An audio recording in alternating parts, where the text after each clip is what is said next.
नमस्ते, मैं सृष्टि सारस्वत जो आपको कल बताया था उसको रिपीट करना चाहती हूँ और आगे जो हम बताएंगे वो व्यक्तिगत सत्याग्रह और भारत छोड़ो आंदोलन बताना चाहूँगी। कल हम राष्ट्रीय आंदोलन के बारे में बता रहे थे। जो साथी जुड़ गए वो कमेंट करें और लाइक करें।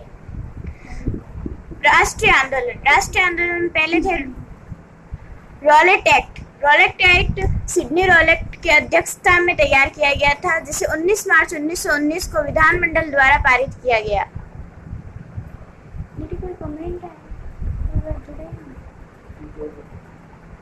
19 मार्च 1919 को पारित किया गया था और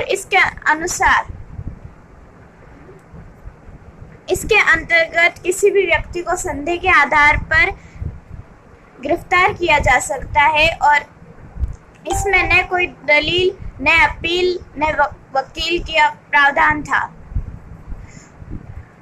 और इसे काला कानून भी कहा जाता था। फिर आगे हमारे जलियांवाला बाग हत्याकांड जो 13 अप्रैल 1919 को हुआ था, जिसमें जो सभा में जनरल डायर ने अंधाधुंध गोलियां चला दी, जिसमें जब तक कारतूस खत्म नहीं हो गए तब तक है ना गोलियां चल रही थी और है ना सरकार के अनुसार 382 लोग मारे गए, परंतु जो कांग्रेस समिति है उसके अनुसार 1000 से अधिक लोग मारे गए थे। जलियांवाला बाग हत्याकांड के बाद खिलाफत आंदोलन इस्लाम धर्म की पदवी जो जिसे खलीफा कहते हैं उसको समाप्त कर दिया गया था, जिससे शौकत अली व मोहम्मद अली को दुख हुआ और उन्होंने मुंबई में एक खिलाफत समिति का गठन किया, जिसका अध्यक्ष महात्मा गांधी को बनाया गया और इसमें है ना महात्मा गांधी ने अपनी जो केसरी हिंद की पदवी थी वो भी लौटा दी और 19 अक्टूबर 1919 को खिलाफत दिवस मनाया गया। और फिर 10 अगस्त 1920 को सेब्रे की संधि के साथ ब्रिटेन व तुर्की ने खलीफा पद को समाप्त कर दिया और तुर्की को एक धर्मनिरपेक्ष राष्ट्र घोषित कर दिया। फिर असहयोग आंदोलन गांधी जी द्वारा चलाया गया था। ये अगस्त 1920 को शुरू किया गया था इसे, और इसमें कहा गया कि अंग्रेजों को भारतीय किसी भी प्रकार का सहयोग नहीं करेंगे और इसमें है ना उन्होंने विदेशी वस्तुओं का बहिष्कार किया और स्वदेशी वस्तुएं अपनाई और ये 1 वर्ष तक इसमें 30,000 लोग जुड़ गए थे। फिर असहयोग आंदोलन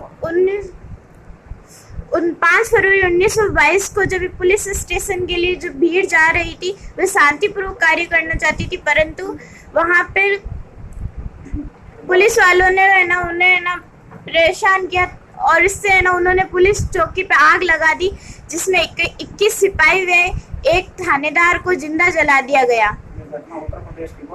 ये घटना उत्तर प्रदेश के गोरखपुर के जिले के चौराचौरी नामक स्थान पर हुई थी और अगले दिन ये खबर अखबार में छपी। इसके बारे में जब गांधी जी को पता चला तो उन्होंने असहयोग आंदोलन 12 फरवरी 1922 को असहयोग आंदोलन वापस ले लिया और फिर असहयोग आंदोलन के बाद स्वराज्य पार्टी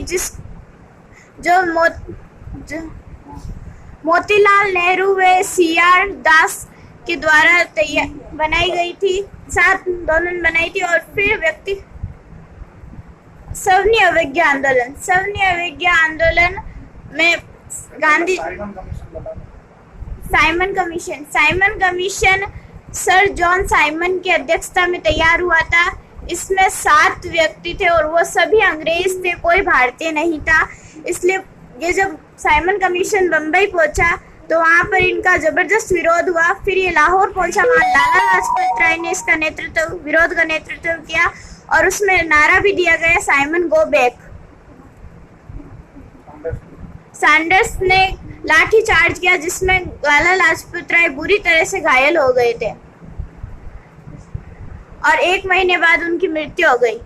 फिर सवर्ण अवज्ञा आंदोलन। सवर्ण अवज्ञा आंदोलन में सवर्ण अवज्ञा आंदोलन गांधी जी ने इरविन को संदेशा लिखा था कि 11 सूत्री मांग का संदेशा लिखा था और उसमें कोई जवाब नहीं मिला।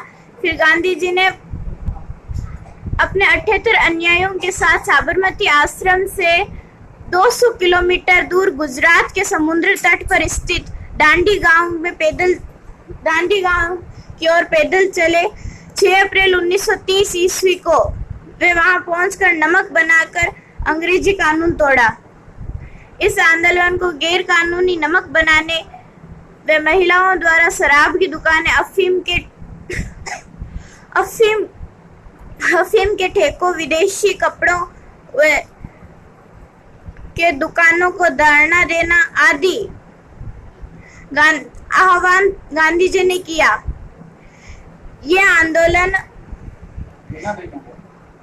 आंदोलन भारत में फैल गया था और 5 मार्च 1931 से सरकार और कांग्रेस के मध्य गांधी-इरविन समझौता हुआ, जिसके बाद गांधी जी ने यह आंदोलन वापस ले लिया। गांधी-इरविन समझौता में गांधी जी को कहा गया कि वे दूसरे गोलमेज सम्मेलन में जाएंगे। दूसरे गोलमेज सम्मेलन में वे अंबेडकर भी वहां पे थे और वहां पहुंचते ही अंबेडकर और गांधी जी के बीच विवाद हो गया था, जिसमें अंबेडकर ने अपना अलग ही निर्वाचन का कहा और इससे अंग्रेजों ने इस वक्त अंबेडकर का साथ दिया और गांधी जी नाराज होकर वापस भारत आ गए और उन्होंने वापस सवर्ण अवज्ञा आंदोलन शुरू कर दिया। और 1932 ईस्वी में बाद में पूना पैक्ट हुआ था, जिसमें गांधी जी और अंबेडकर ने संधि की थी और 1933 में गांधी जी ने अपनी असफलता मानकर ये वापस ले लिया अवज्ञा आंदोलन। फिर व्यक्तिगत सत्याग्रह द्वितीय विश्व युद्ध में प्रारंभ हो गया था। भारत के युद्ध में सम्मिलित करने के खिलाफ देश में विभिन्न भागों में हड़ताल व प्रदर्शन हो रहे थे। तभी गांधी जी ने बजाय किसी का साथ दिए कहा, व्यक्ति अपने आधार पर निर्णय लेगा युद्ध लड़ने का। तो व्यक्तिगत सत्याग्रह में वे सार्वजनिक जगह जाकर युद्ध के खिलाफ भाषण देगा और गिरफ्तारी देंगे। पहले व्यक्तिगत सत्याग्रही विनोबा भावे थे, दूसरे पंडित जवाहरलाल नेहरू व तीसरे ब्रह्मदत्त थे। और इस व्यक्तिगत सत्याग्रह में कम से कम 30,000 लोग पकड़े गए थे। फिर भारत छोड़ो आंदोलन क्रिप्स मिशन की असफलता, जापान का भारत पर आक्रमण का भय। 14 जुलाई 1942 को कांग्रेस की बैठक में कांग्रेस ने अखिल भारतीय कांग्रेस कार्यकारिणी को आदि के कारण से 8 अगस्त 1942 को बंबई में अखिल भारतीय कांग्रेस समिति की बैठक में गांधी जी ने भारत छोड़ो आंदोलन के प्रस्ताव को स्वीकार कर लिया गया। इस संदर्भ में गांधी जी ने एक छोटा सा मंत्र कहा कि करो या मरो, अर्थात हम या तो एक भारत को स्वतंत्र कराएंगे या मारे जाएंगे। तब अगले दिन 9 अगस्त 1942 को गांधी जी ने उनके सहित कई नेताओं को गिरफ्तार कर लिया और इस आंदोलन में कोई निश्चित योजना भी नहीं थी। और इसमें गांधी जी ने महिलाओं ने भी भाग लिया और इसमें विदेशी वस्तुओं का बहिष्कार हुआ, कॉलेजें बंद कर दी गई, और नवीन जो नई पीढ़ियां थी उन्हें आगे क्रांति का भाव गांधी जी ने डाला। और इसमें जो नेता थे उन्हें ना लिया जाए, इसलिए नेताओं ने भूमि पर रहकर यह आंदोलन चलाया, जिनमें जयप्रकाश नारायण, रामानंद मिश्रा SM जोशी आदि नाम आते हैं और सबसे महत्वपूर्ण जयप्रकाश नारायण का आता है।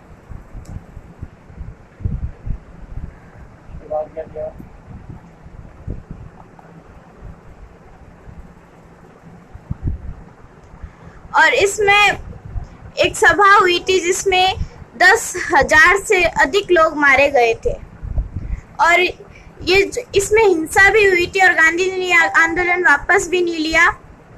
इसलिए अंग्रेजों ने गांधी जी पे यह आरोप थोप दिया कि ये हिंसावादी कार्य गांधी जी ने किया है और यह आंदोलन अपने आप ही दबा दिया गया अंग्रेजों ने, क्योंकि इसमें भारतीयों ने अधिक साथ नहीं दिया था जितना उसमें असहयोग आंदोलन में दिया था और उसके टूटने के कारण गांधी जी ने के साथ कोई इस बार खड़ा नहीं हुआ था। बहुत कम लोग थे और काफी लोगों को मारा भी गया था। उसके बाद विविध योजना आई 1945 में। 1946 में कैबिनेट मिशन भारत आया। 1946 में कैबिनेट मिशन आया जो एटली ने भेजा था। उसने है ना भारत को कहा था कि हम है ना आपको आजाद कराएंगे। जैसे ही एटली प्रधानमंत्री बनेगा वो भारत को आजाद करा देगा चुनाव में अगर वो जीता तो।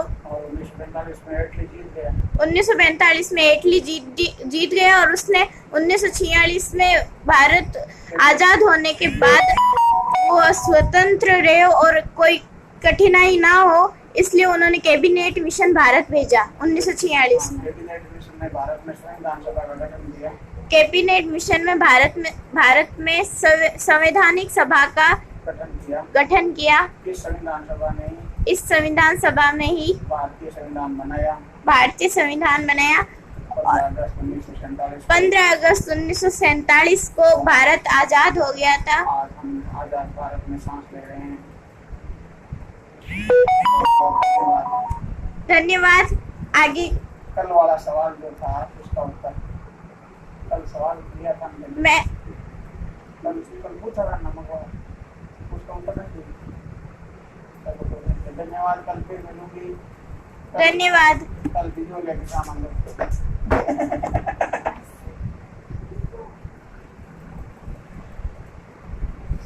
नमस्कार। शिषपाल जी, हिरणी डाणी से सुरेश जी, विष्णु जुड़े हुए हैं। शारदा सारस्वत हमारे साथ हैं। नरपत जी काला का भी बहुत बहुत स्वागत। विक्रम सिंह जी चौहान हमारे साथ हैं। जक्की सैयद जी का भी स्वागत है। सुधाकर जी प्रजापति का बहुत बहुत स्वागत है। आज तो खूब लोग जुड़े हुए हैं। राष्ट्रीय आंदोलन सृष्टि ने अभी बताया था। सुधाकर जी प्रजापति हमारे साथ जुड़ गए हैं। राष्ट्रीय आंदोलन में भारत छोड़ो आंदोलन तक सृष्टि ने बताया था कि अगस्त 1942 को भारत छोड़ो आंदोलन गांधी जी ने चलाया था। करो या मरो का नारा दिया था। हालांकि इस आंदोलन के लिए जो प्रस्ताव था वो वर्धा प्रस्ताव या भारत छोड़ो आंदोलन प्रस्ताव के नाम से जाना जाता है। 14 जुलाई 1942 को कांग्रेस कमेटी ने इस प्रस्ताव को पास कर दिया था। उसके बाद बता दूं, वेवेल योजना बहुत महत्वपूर्ण घटना है। वेवेल योजना तत्कालीन वायसराय लॉर्ड वेवेल ने शिमला में प्रस्तुत की थी और शिमला में सर्वदलीय बैठक आयोजित की गई। सभी दलों को बुलाया गया था और उसमें जो प्रपोजल रखा गया, प्रस्ताव रखा गया, वो वेवेल योजना का महत्वपूर्ण प्रावधान उसमें यह था कि वायसराय कार्यकारिणी परिषद में सभी सदस्य भारतीय होंगे। लेकिन जिन्ना की इस जिद के कारण कि जितने भी वायसराय कार्यकारिणी परिषद में मुस्लिम सदस्य होने हैं वो सारे के सारे मुस्लिम लीग से होने चाहिए। बाबूलाल जी चोटिया का बहुत बहुत स्वागत है। तो उन्होंने जिद कर ली कि सारे मुस्लिम सदस्य मुस्लिम लीग से ही होने चाहिए। इस जिद के कारण वेवेल योजना असफल हो गई थी। बता दूं, RS मेंस 2007 में और उसके बाद RS प्री में 2-3 बार ये सवाल पूछा हुआ। सहदेव जी गोदारा हमारे साथ जुड़ गए हैं, आपका बहुत बहुत स्वागत है। वेवेल योजना को शिमला सम्मेलन के नाम से भी जाना जाता है, जबकि शिमला समझौता जो हुआ वो 1972 में हुआ था। भारत उस समय बांग्लादेश अस्तित्व में आया था। देव जी गोदारा के बाद कोजाराम जी मांझू हमारे साथ जुड़ गए हैं, बहुत बहुत स्वागत है आपका। शिव नारायण जी चोटिया भी जुड़े हैं। बता दूं, हम बढ़ रहे हैं भारत का राष्ट्रीय आंदोलन 1919 से 1947 तक के प्रमुख घटनाक्रम का जिक्र हम कर रहे हैं। हितराम जी बल्लारा हमारे साथ हैं, मनोज जी सारस्वत जुड़ गए हैं, कोजाराम जी के अलावा मनीराम जी विश्नोई भी जुड़ गए हैं। 1919 से 1947 तक के जो महत्वपूर्ण घटनाक्रम है उसका जिक्र आज सृष्टि सारस्वत ने किया था। वेवेल योजना के बाद कैबिनेट मिशन भारत आया था। बता दूं, आप कोई सा भी कंपटीशन दे रहे हैं तो बहुत जरूरी है कि आपको कालक्रम से इस घटनाओं का ध्यान हो, व्यवस्थित तरीके से ध्यान हो, क्या ये घटनाएं थी। हर कॉम्पिटिटिव एग्जाम में इनसे रिलेटेड प्रश्न पूछा जाता है। अशोक जी गोदारा हमारे साथ जुड़ गए हैं, राजेश जी मेरा नागौर से हैं, आपका भी बहुत बहुत स्वागत। मईराम जी विश्नोई नमस्कार। हरी पंजाब हरिराम जी चौधरी का राम राम सा। अशोक जी गोदारा हमारे साथ जुड़ गए हैं, इनका भी बहुत बहुत स्वागत है। बता दूं, कालक्रम से जो व्यवस्थित घटनाक्रम है उनको मैं स्पीडली 5 मिनट में रिपीट किए देता हूं, उसके बाद नया टॉपिक हम लेंगे। रामू जी चौधरी और रविंदर जी धनवाल हमारे साथ जुड़ गए हैं, रविंदर जी का भी बहुत बहुत स्वागत है। भारत के इतिहास में जो महत्वपूर्ण घटनाक्रम जिसको गांधी युग के नाम से जाना जाता है, 1915 से लेकर के 1947 तक का युग था, सृष्टि ने जिक्र किया था। अशोक जी गोदारा बोर्डवा से हैं, बहुत बहुत धन्यवाद आपका। हम बात कर रहे थे 1915 से लेकर के 1947 तक की जो महत्वपूर्ण घटनाएं हैं उनमें बता दूं, 9 जनवरी 1915 को स्थायी रूप से गांधी जी भारत आए थे अफ्रीका से, और उसके बाद उन्होंने मई 1915 में साबरमती आश्रम स्थापित किया था। साबरमती बता दूं अहमदाबाद में साबरमती नदी के तट पर है।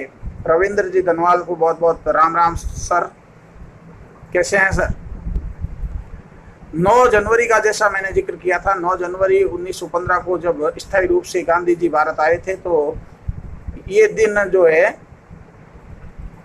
छोटी चौधरी का राम, ये दिन प्रवासी भारतीय दिवस के रूप में मनाया जाता है। रुकमान राम जी मूंड का भी बहुत बहुत स्वागत है। ललित जी पारिक हमारे साथ जुड़ गए हैं, ललित जी सर का भी बहुत बहुत स्वागत।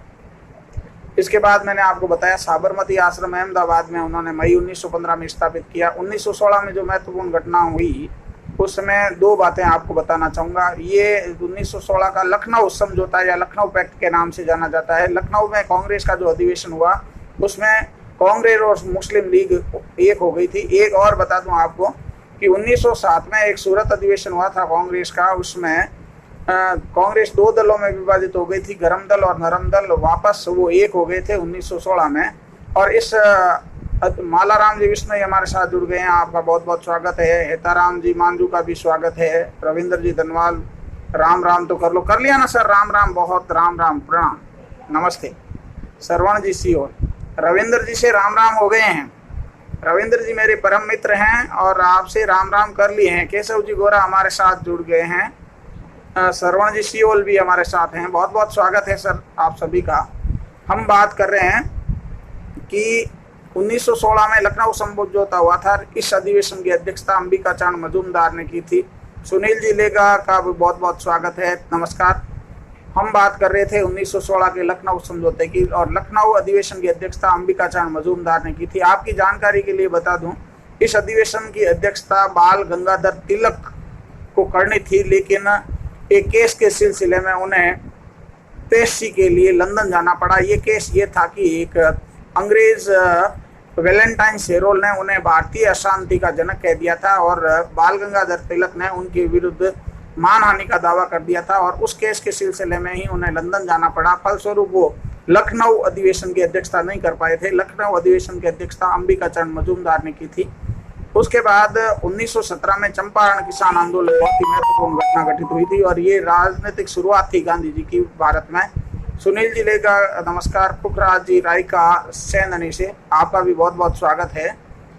हम बात कर रहे थे 1917 की चंपारण किसान आंदोलन की। बता दूं, चंपारण में नील की खेती की जाती थी और राजकुमार शुक्ल ने गांधी जी का ध्यान इस ओर आकृष्ट करवाया, और गांधी जी वहां गए और उन्होंने किसानों तारा राम जी जाट खोजा का स्वागत है। नरसिंह राम जी कड़वासरा का भी नमस्कार। श्रवण जी विश्नोई हमारे साथ जुड़ गए हैं, नमस्कार श्रवण जी सर का। हम बात कर रहे थे 1917 की चंपारण किसान आंदोलन की। मैं कह रहा था कि वहाँ किसानों द्वारा नील की खेती अनिवार्य रूप से करनी होती थी। अंग्रेजों का एक कानून था, 3 कटिया प्रथा, जिसमें 3 बिस्वा भाग पर 3/20 भाग पर अनिवार्य रूप से नील की खेती करनी होती थी। नील की खेती करने में बहुत ही दिक्कतों का सामना करना पड़ता था। उस स्थिति का अवलोकन गांधी जी ने किया और आंदोलन को नेतृत्व प्रदान किया और उनकी ये पहली भारत में राजनीतिक शुरुआत थी और उसमें सफलता हासिल हुई। और यदि सीधा पूछा जाए कि गांधी जी ने सत्याग्रह का प्रयोग सबसे पहले कहाँ किया था या तो उत्तर दक्षिण अफ्रीका करनाल, भारत में सर्वाधिक सबसे पहले कहाँ शुरुआत हुई तो चंपारण किसान राजनीतिक शुरुआत की पूछे या सत्याग्रह की पूछे तो दोनों में ही उत्तर चंपारण किसान आंदोलन ही होगा। बुद्धराम जी सारस्वत हमारे साथ जुड़ गए हैं। रघुवीर सिंह जी का नमस्कार। बुद्धराम जी सारस्वत को बहुत बहुत नमस्कार। हम बात कर रहे हैं चंपारण किसान आंदोलन की बात बता दूं। 1918 में दो महत्वपूर्ण घटनाएं हुई। एक तो हुई थी अहमदाबाद मील मजदूर आंदोलन और एक था गुजरात में ही खेड़ा किसान आंदोलन। दोनों में ही गांधी जी ने नेतृत्व किया और उन्हें सफलता हासिल हुई थी। और 1919 में बता दूं बहुत ही महत्वपूर्ण घटना जो मॉन्टेग्यू चैम्सफोर्ड रिपोर्ट का था। मॉन्टेग्यू उस समय भारत सचिव था और चैम्सफोर्ड वायसराय था। उनकी रिपोर्ट के आधार पर भारत में 19 मार्च 1919 को रोलट एक्ट लागू कर दिया गया। बता दूं रोलट एक्ट सिडनी रोलट की अध्यक्षता में तैयार किया गया था। इस एक्ट कानून के तहत किसी भी भारतीय को संदेह के आधार पर कभी भी किसी समय गिरफ्तार किए जाने का प्रावधान था और न दलील, न अपील और न वकील, और इसीलिए इसे काला कानून कहा जाता है। इसका विरोध किया गया। जनमानस हालांकि इसके खिलाफ था, बावजूद उसके 19 मार्च 1919 को रोलट एक्ट लागू हो गया। 6 अप्रैल को पूरे भारत में हड़ताल की गई। 10 अप्रैल 1919 को पंजाब के लोकप्रिय नेता सत्यपाल और सैफुद्दीन किचलू को गिरफ्तार कर लिया गया। कैलाश जी सोनी हमारे साथ जुड़ गए हैं। गोविंद जी कंकड़ावा का भी बहुत बहुत स्वागत है। रामजस जी टूकिया और प्रवीण जी शर्मा का बहुत बहुत स्वागत है। हम बात कर रहे थे कि 10 अप्रैल 1919 को डॉक्टर सत्यपाल और सैफुद्दीन किचलू को गिरफ्तार कर लिया गया जो पंजाब के लोकप्रिय नेता थे। और उनकी गिरफ्तारी के विरोध में 13 अप्रैल 1919 को अमृतसर के जलियांवाला बाग में एक आम सभा हो रही थी और उस पर जनरल डायर ने अंधाधुंध फायरिंग कर दी और उसमें निर्दोष भारतीय मारे गए थे। इस घटना के विरोध में भारत के शीर्ष के नेताओं ने अपनी उपाधियां वापस लौटा दी थी। उनमें प्रमुख नाम आते हैं रविंद्रनाथ टैगोर के। रविंद्रनाथ टैगोर ने सर्व नाइटहुड की उपाधि लौटा दी थी, जबकि जमनालाल बजाज ने राय बहादुर की उपाधि लौटा दी। शंकरन नायर ने वायसराय कार्यकारिणी परिषद से ही इस्तीफा दे दिया था। और उसके बाद खिलाफत आंदोलन की घटना हुई। जैसा कि सृष्टि ने बताया कि उनके इस्लामों का धर्मगुरु हुआ करता था तुर्की में खलीफा, और उसके अधिकार बढ़ाने की बात थी, लेकिन ऐसा नहीं होने के कारण पूरे विश्व में खिलाफत आंदोलन चलाया गया। और उसके बाद असहयोग आंदोलन की घटना हुई। 1 अगस्त 1920 को गांधी जी ने असहयोग आंदोलन शुरू किया। असहयोग आंदोलन में पहली बार गांधी जी सहयोगी से असहयोगी बने। उससे पहले प्रथम विश्व युद्ध में गांधी जी ने अंग्रेजों का सहयोग किया था और सहयोग के बदले उन्हें केसरे हिंद की उपाधि दी गई थी। और असहयोग आंदोलन शुरू करते समय उन्होंने इस केसरे हिंद की उपाधि को लौटा दिया। इसके अलावा राष्ट्रीय विद्यालय स्थापित किए गए, विदेशी चीजों का बहिष्कार किया गया, स्वदेशी वस्तुएं अपनाई गई, वकीलों ने कोर्ट जाना बंद कर दिया और आंदोलन वास्तव में अपने चरम पे था। उस समय एक बहुत ही महत्वपूर्ण घटना जो घटित हुई जिसने असहयोग आंदोलन को ड्रॉप कर दिया। ये घटना थी 5 फरवरी 1922 को उत्तर प्रदेश के गोरखपुर जिले के चौरी चौरा नामक स्थान पर क्रांतिकारियों ने पुलिस चौकी में आग लगा दी, जिसमें 21 पुलिसकर्मी और एक थानेदार जिंदा जल गए। चूंकि आंदोलन हिंसात्मक हो गया था, इसलिए 12 फरवरी 1922 को गांधी जी ने बारदोली में असहयोग आंदोलन वापस लेने की घोषणा कर दी। अर्थात असहयोग आंदोलन वापस लेने का जो कारण था वो चौरी चौरा कांड था। और चौरी चौरा की घटना के बाद 1923 में भारत में स्वराज्य पार्टी की स्थापना हुई। 1925 में काकोरी कांड हुआ। काकोरी कांड एक बहुत महत्वपूर्ण घटना थी। उत्तर प्रदेश के सहारनपुर जिले की काकोरी नामक रेलवे स्टेशन पर 8 डाउन ट्रेन से सरकारी खजाना लूटा गया। राम प्रसाद बिस्मिल इसके मुख्य सरगना थे। इसके अलावा जो प्रमुख अभियुक्त बनाए गए थे उनमें राजेंद्र लाहेड़ी, अशफाक उल्ला खां और रोशन सिंह, ये प्रमुख अभियुक्त थे। चंद्रशेखर आजाद यहाँ से भाग निकले थे।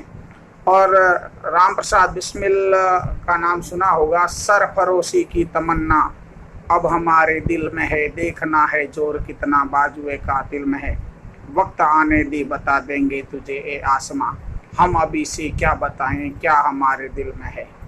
राम जस जी के अलावा गिरधारी जी का हलवा जुड़ गए। ओम प्रकाश जी बिश्नोई, ओम प्रकाश जी बिश्नोई का बहुत बहुत स्वागत है। हम बात कर रहे थे राम प्रसाद बिस्मिल की। इसके अलावा बता दूं उस समय एक पुस्तक निकाली गई थी, बंदी जीवन। ये क्रांतिकारियों की बाइबिल कही जाती है। सचिंद्र सान्याल की पुस्तक थी। उसके बाद 1927 में साइमन कमीशन का गठन किया गया और 1928 में साइमन कमीशन भारत पहुंचा था। 3 फरवरी 1928 को मुंबई जब साइमन कमीशन पहुंचा। साइमन कमीशन में बता दूं साइमन अध्यक्ष थे और 7 ही सदस्य अंग्रेज थे, एक भी भारतीय नहीं था, इसलिए पूरे भारत में इसका विरोध किया गया। मुलाराम जी गोदारा हमारे साथ जुड़ गए हैं, आपका स्वागत है। कृपाल सिंह जी का भी बहुत बहुत स्वागत है, नमस्कार। इसके अलावा बता दूं 30 अक्टूबर 1928 को लाहौर में विरोध प्रदर्शन के दौरान ही लाला लाजपत राय पर लाठीचार्ज सैंडर्स द्वारा किया गया। सैंडर्स की हत्या भगत सिंह ने की थी। अनिश जी माथुर का स्वागत है। सत्तू जी डिटेल हमारे साथ जुड़ गए हैं, बहुत बहुत स्वागत है। जगदीश जी मांझू के भी बहुत बहुत स्वागत। बता दूं लाहौर में विरोध प्रदर्शन के दौरान सैंडर्स की लाठी के प्रहार से लाला लाजपत राय घायल हो गए थे। 17 नवंबर 1928 को उनका निधन हो गया। निधन से पहले उन्होंने कहा था कि मेरे शरीर पर लगा एक एक लाठी का प्रहार ब्रिटिश साम्राज्य की ताबूत की कील साबित होगा, और ऐसा हुआ भी। जगदीश जी मांझू नमस्कार। पुखराज जी रायका सेन ने से असेंबली में बम फेंका था भगत सिंह ने, बिल्कुल सही बात है। सुरेंद्र जी झाजड़ा का भी बहुत बहुत। और असेंबली में खाली बेंचों पर बम फेंका गया था। उनका उद्देश्य सोए हुओं को जगाना था, न कि किसी को हताहत करना मारना नहीं था। नमस्कार सत्तू जी। इसके अलावा आपको बता दूं 1929 में लाहौर अधिवेशन की अध्यक्षता करते हुए पंडित जवाहरलाल नेहरू ने रावी नदी के तट पर रात को 12 बजे अगली 26 जनवरी 1930 को पूरे भारत में पूर्ण स्वाधीनता दिवस मनाने की घोषणा की थी, और 26 जनवरी 1930 को पूरे देश में पूर्ण स्वाधीनता दिवस मनाया गया था। इसके अलावा 12 मार्च 1930 को गांधी जी ने सविनय अवज्ञा आंदोलन शुरू किया। उस समय अपने साबरमती आश्रम से दांडी मार्च शुरू किया था, और ये कारण था कि गांधी जी ने इरविन के सामने 11 सूत्री मांग रखी थी, लेकिन इस ओर इरविन द्वारा कोई ध्यान नहीं दिया गया था। एक कोटेशन आता है कि मैंने घुटने टेक के रोटी मांगी थी, लेकिन बदले में मुझे पत्थर मिला। ये किसका है? तो बता दूं ये गांधी जी का ही वक्तव्य है इरविन के लिए कि इरविन से मैंने घुटने टेक के रोटी मांगी थी, बदले में मुझे पत्थर मिला। और उसके बाद 12 मार्च 1930 को उन्होंने अपने साबरमती आश्रम से 78 अनुयायियों के साथ 200 मील की पैदल यात्रा करके और नवसारी जिला गुजरात के नवसारी जिले के डांडी नामक स्थान पर तट पर पहुंच के नमक कानून तोड़ा। कल सृष्टि ने एक सवाल पूछा था कि नमक कानून ही क्यों तोड़ा, तो उसका उत्तर यह है कि नमक आम आदमी के उपभोग की वस्तु है और इसलिए इससे प्रत्येक व्यक्ति प्रभावित होता है। इसीलिए उन्होंने इसे ही चुना कि नमक कानून तोड़ना चाहिए, और 6 अप्रैल 1930 को उन्होंने नमक कानून तोड़ दिया और सविनय अवज्ञा आंदोलन शुरू कर दिया। उसके बाद 5 मार्च 1931 को गांधी जी और इरविन तत्कालीन वायसराय लॉर्ड इरविन के बीच एक समझौता हुआ, जो गांधी इरविन समझौते के नाम से जाना जाता है। इसकी जो महत्वपूर्ण बातें थी शायद मैंने कल जिक्र किया होगा। पहली बात थी कि सविनय अवज्ञा आंदोलन वापस ले लिया जाएगा। दूसरा, गांधी जी दूसरे गोलमेज सम्मेलन में भाग लेंगे। और तीसरी जो बात थी, जितने भी निर्दोष भारतीय हैं उन्हें रिहा कर दिया जाएगा। इस समझौते की आलोचना इस आधार पर की जाती है कि इसमें भगत सिंह, राजगुरु और सुखदेव की फांसी के संबंध में कोई चर्चा नहीं हुई, जबकि 23 मार्च 1931 को उनकी फांसी की तिथि तय थी। उन्हें लाहौर सेंट्रल जेल में शाम को 7:23 पर फांसी की सजा दे दी गई। और बता दूं, मेरा रंग दे बसंती चोला, ये गीत गाते हुए तीनों ही वीर सपूत अपनी भारत माता के लिए शहीद हो गए। काकोरी ट्रेन डकैत अगस्त 1925 की घटना है, मैंने ये बताई है आपको। 9 अगस्त 1925 की काकोरी की घटना है। और मूलाराम जी काले रावणा जुड़ गए हैं। दिवेश जी व्यास भी हमारे साथ हैं, बहुत बहुत स्वागत है आपका। गांधी इरविन समझौते के बाद बता दूं, ब्रिटिश प्रधानमंत्री रैमजे मैकडोनाल्ड ने एक सांप्रदायिक पंचाट यानी कम्युनल अवार्ड जारी किया था 16 अगस्त 1932 को। भवानी सिंह जी का भी बहुत बहुत स्वागत है। इसमें मुसलमानों के अतिरिक्त दलितों को भी पृथक प्रतिनिधित्व देने की बात कही गई थी और इसके विरोध में गांधी जी ने आमरण अनशन शुरू कर दिया था पूना की यरवदा जेल में। और फलस्वरूप 26 सितंबर 1932 को महात्मा गांधी और BR अम्बेडकर के बीच एक समझौता हुआ जो पूना समझौता या पूना पैक्ट के नाम से जाना जाता है। उसके बाद भारत में भारत शासन अधिनियम 1935 के तहत 1937 में आम चुनाव हुए। उन आम चुनावों में 11 प्रांतों में से 7 प्रांतों में कांग्रेस की सीधी सरकार बनी। और उसके बाद बता दूं 1 सितंबर 1939 को जब जर्मनी ने पोलैंड पर आक्रमण कर दिया तो दूसरा विश्व युद्ध छिड़ गया। और दूसरे विश्व युद्ध के छिड़ते ही अंग्रेजों ने यानी इंग्लैंड ने भारत के उनके पक्ष में होने की घोषणा कर दी। फलस्वरूप कांग्रेस ने इसका विरोध किया कि हमें बिना पूछे आपने ऐसी घोषणा की है। तो कांग्रेस ने अपने सभी 7 प्रांतों में जहां उनकी सरकारें थी इस्तीफा दे दिया। मुलाराम जी के बाद भवानी सिंह जी और धर्मेंद्र जी सारस्वत हमारे साथ जुड़ गए हैं। सुरेश जी कालवा का बहुत बहुत स्वागत है। नमस्कार सर। सुरेश जी नमस्कार। हम बात कर रहे थे कांग्रेस ने रिजाइन किया था 22 दिसंबर 1939 को और मुस्लिम लीग ने इसे मुक्ति दिवस के रूप में मनाया। उसके बाद जो बड़ी घटना होती है वो होती है लाहौर के मुस्लिम लीग अधिवेशन की। मार्च 1940 में जब मुस्लिम लीग का लाहौर में अधिवेशन होता है तो उसकी अध्यक्षता मोहम्मद अली जिन्ना करते हैं। पहली बार विधिवत रूप से या औपचारिक रूप से पाकिस्तान की मांग यहाँ रखी जाती है। और उसके बाद 8 अगस्त 1940 को तत्कालीन वायसराय लॉर्ड लिनलिथगो ने अगस्त प्रस्ताव प्रस्तुत किया। और अगस्त प्रस्ताव में भारत को औपनिवेशिक साम्राज्य सौंपने की बात कही गई थी, जिसके विरोध में व्यक्तिगत सत्याग्रह चलाया गया। और व्यक्तिगत सत्याग्रह बता दूं 17 अक्टूबर 1940 को महाराष्ट्र के वर्धा नामक स्थान पर पवनार आश्रम जो आचार्य विनोबा भावे द्वारा स्थापित था वहीं से शुरू किया गया। आचार्य विनोबा भावे प्रथम व्यक्तिगत सत्याग्रही बने, दूसरे पंडित जवाहरलाल नेहरू और तीसरे ब्रह्मदत्त बने। उसके बाद मार्च 1942 में भारत में क्रिप्स मिशन भारत आया स्टीफर्ड क्रिप्स की अध्यक्षता में। इसका मेन जो प्रस्ताव था वो ये था कि भारतीय हमारा दूसरे विश्व युद्ध में सहयोग करे और युद्ध समाप्ति के बाद हम भारत को औपनिवेशिक साम्राज्य सौंप देंगे। इसे गांधी जी ने दिवालिया बैंक का पोस्ट डेटेड चेक कहा। कुछ किताबों में आता है कि दिवालिया बैंक शब्द बाद में जोड़ा गया है और ये दिवालिया बैंक शब्द जो है वो पंडित जवाहरलाल नेहरू ने जोड़ा। जो भी हो, दिवालिया बैंक का पोस्ट डेटेड चेक कहा स्टीफर्ड क्रिप्स की अध्यक्षता में जो क्रिप्स मिशन मार्च 1942 में आया था। और उसके बाद 1942 में भारत छोड़ो आंदोलन का जिक्र सृष्टि ने किया था। 14 जुलाई 1942 को वर्धा में ये प्रस्ताव पास हो गया। इसे वर्धा प्रस्ताव या भारत छोड़ो आंदोलन प्रस्ताव के नाम से भी जाना जाता है। 8 अगस्त 1942 को वालिया टैंक मैदान मुंबई, जिसका अब नाम अगस्त क्रांति मैदान हो गया। 9 अगस्त 1942 में क्रांति का श्री गणेश हो गया, या यूं कहते हैं कि आंदोलन शुरू हो गया। देश के शीर्ष के नेता गिरफ्तार कर लिए गए। राम मनोहर लोहिया और जयप्रकाश नारायण सरी के नेताओं ने भूमिगत रहते हुए आंदोलन को नेतृत्व दिया। और 1945 में वेवेल योजना मैंने जिक्र किया था, बहुत ही महत्वपूर्ण घटना थी। तत्कालीन वायसराय लॉर्ड वेवेल ने शिमला में सर्वदलीय बैठक बुलाई और उसमें सभी को कहा कि हम वायसराय कार्यकारिणी में सभी सदस्य भारतीय होंगे।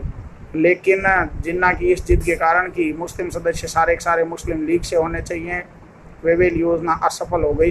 गोवर्धन जी सारस्वत हमारे साथ जुड़ गए हैं, बहुत बहुत स्वागत है, नमस्कार आपका।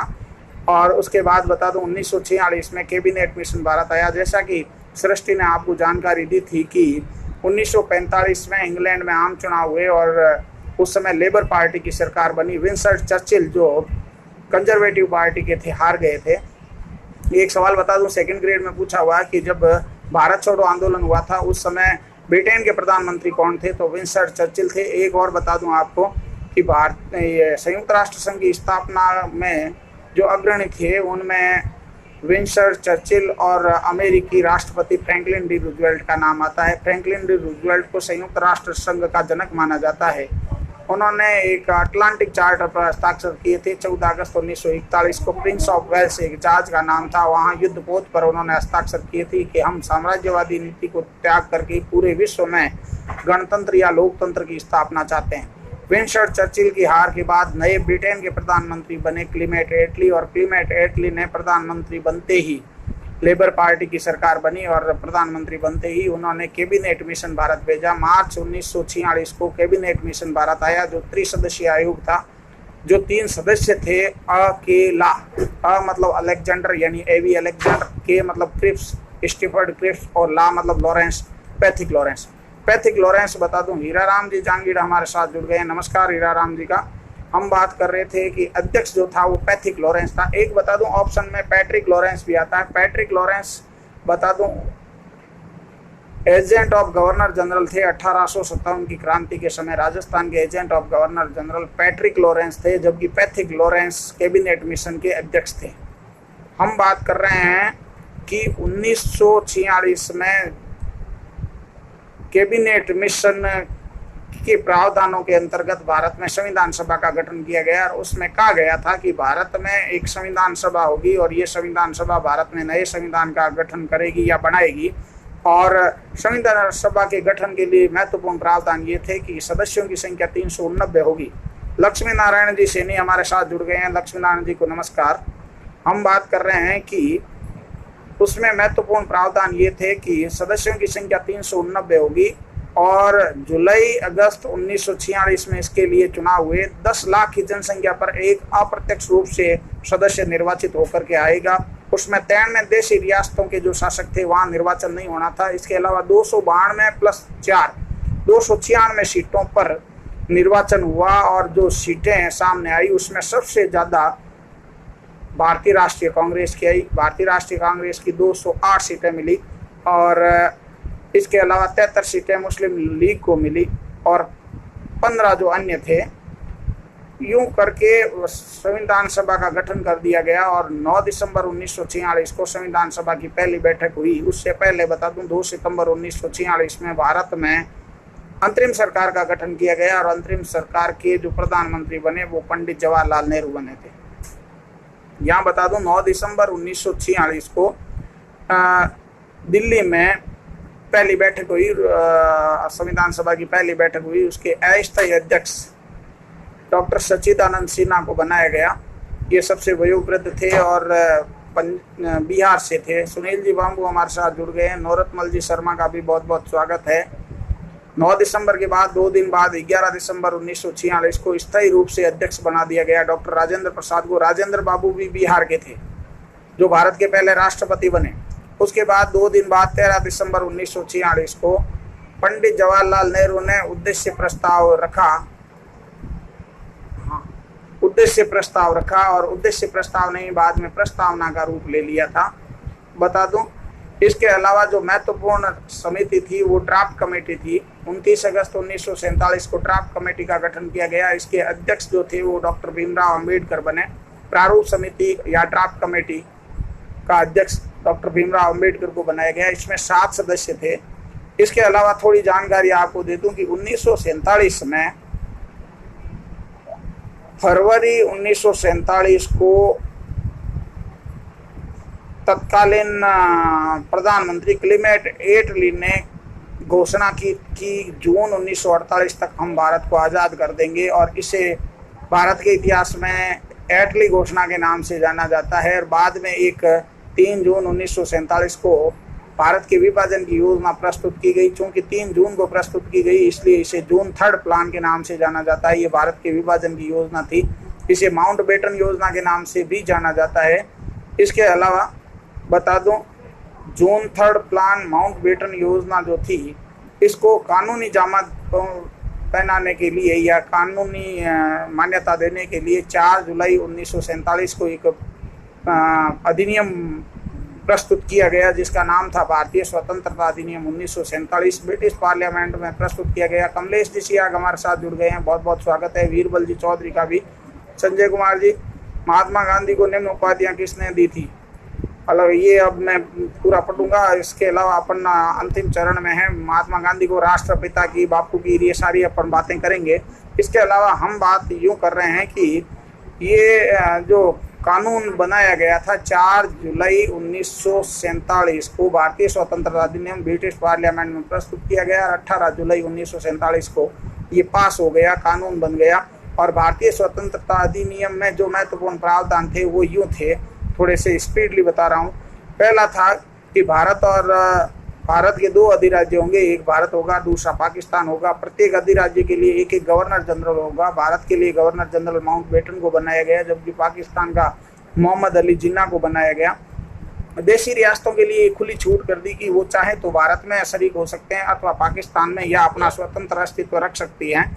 और एक जो महत्वपूर्ण बात थी वो ये थी कि जब तक संविधान सभा संविधान का निर्माण नहीं कर लेती तब तक प्रशासन भारत शासन अधिनियम 1935 और भारतीय स्वतंत्रता अधिनियम 1947 के अकॉर्डिंग चलेगा। जैसे ही संविधान सभा संविधान का निर्माण कर लेती है तो इन अधिनियमों का निरसन स्वतः ही हो जाएगा। जैसा कि आर्टिकल 395 में जब अपन संविधान पढ़ेंगे उस समय इन चीज़ों का जिक्र करेंगे। ये था, बता दूं, 15 अगस्त 1947, 14 अगस्त 1947 को पाकिस्तान अस्तित्व में आ गया और 15 अगस्त 1947 को भारत आज़ाद हो गया। इस दरमियान संविधान सभा अपना संविधान बना रही थी और 26 नवंबर 1949 को संविधान सभा ने संविधान तैयार कर लिया और उसी दिन अधिनियमित, आत्मार्पित और अंगीकृत कर लिया।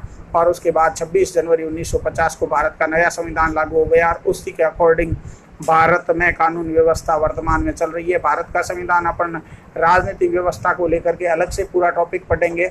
उससे पहले आपकी जानकारी के लिए बता दूं कि हमने ये राष्ट्रीय आंदोलन सृष्टि की क्लास को आगे बढ़ाने के लिए ले लिया है। बाकी हमारा जो टॉपिक चल रहा है वो राजस्थान का इतिहास, राजस्थान के इतिहास के बाद जो राजपूत युग हमने पढ़ा था उसके बाद हम सल्तनत युग लेंगे जो 1206 से 1526 तक का पीरियड है। विभिन्न राजवंश हम पढ़ेंगे, उसमें जो इम्पोर्टेंट सवाल बनते हैं उनका मैं यहाँ जिक्र करूँगा।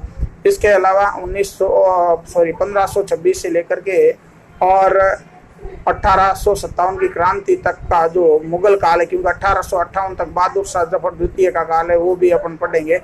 राष्ट्रीय आंदोलन को हम शुरू से पढ़ेंगे। ब्रिटिश ईस्ट इंडिया कंपनी की स्थापना 1600 ईस्वी से लेकर के 1947 तक का जो ब्रिटिश ईस्ट इंडिया कंपनी का राज था उसको अपन पूरी तरह से पढ़ेंगे। और उसके बाद भारतीय राजनीतिक व्यवस्था में भारत का संविधान और उसके महत्वपूर्ण जो प्रावधान हैं, जिसमें 395 अनुच्छेद 22 भाग जो वर्तमान में 26 हो गए हैं, इसके अलावा 12 अनुसूचियां जो मूल में 8 थी, उनको पूरी डिटेल के साथ पढ़ेंगे और जो आवश्यक संविधान संशोधन हुए हैं उनका भी जिक्र करेंगे।